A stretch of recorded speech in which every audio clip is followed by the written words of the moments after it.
Tingujt e Çajkovskit dhe Schubertit mbushën ambientet e katedralet Shën Lucia në Durrës.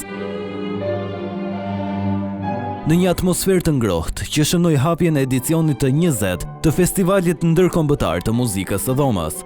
Në këtë natë të veçantë, festivali nisi me shfaqjen e tiros austriake Amadeus, që rikthyen emocionet e para të këtij festivali, aty ku gjithçka nisi 20 vite më parë.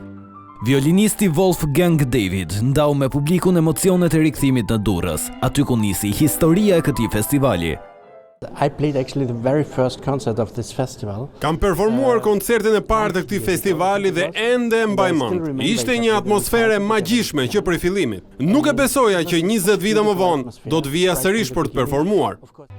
Drejtoresha artistike e festivalit, Nevila Kalaja, foli mbi rëndësinë e këtij edicioni dhe programin e pasur që do të shoqërojë publikun gjatë 8 netëve të festivalit.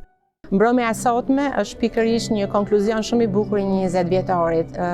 Instrumentistët austriak që performojnë sonte janë pjesë e historisë së këtij festivali.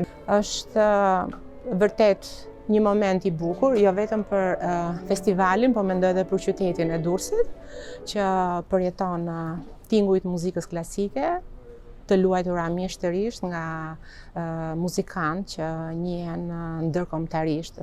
E pranishme në koncert ishte edhe ambasadorja e Austrisë në Shqipëri, Monika Zaks, e cila vlerësoi veprimtarinë kulturore.